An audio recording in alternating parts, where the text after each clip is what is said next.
If you could open up the Statue of Liberty, you'd find an intricate skeleton of iron and steel that supports the structure. This core is primarily designed for stability and strength, enabling the statue to withstand the harsh weather conditions. The stairs lead up to the crown to a tiny viewing area inside. And if it weren't closed off, these stairs actually lead all the way to the torch in the statue's hand.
Last summer, architect Paul Davidson spent 10 nights inside of the Statue of Liberty.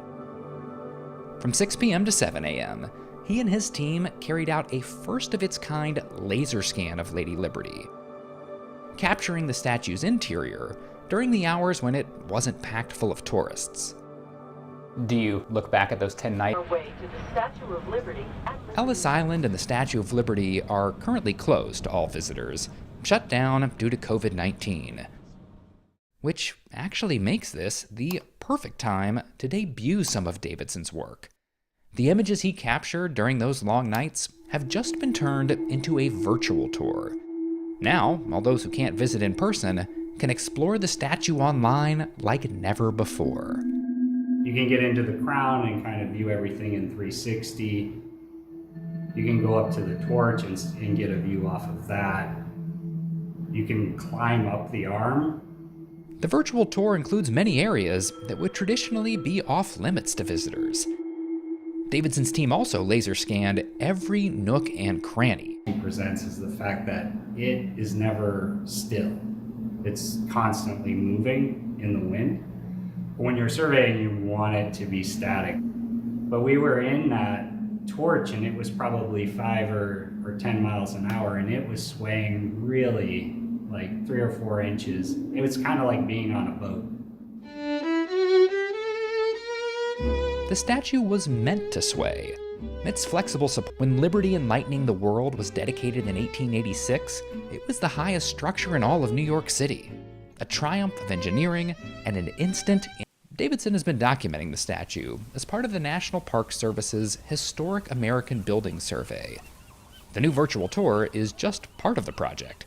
The new scan will serve as a high-tech, three-dimensional blueprint for everything from research to reconstruction, if, God forbid, if they do need to make some alterations for social distancing even, they've got a complete 3D model to map that stuff out. Whenever the statue eventually reopens, touring its tight interior spaces will likely be done very differently. But there's still something powerful about being there in person. As Davidson points out, a virtual visit is nice, but it's no substitute for the real thing.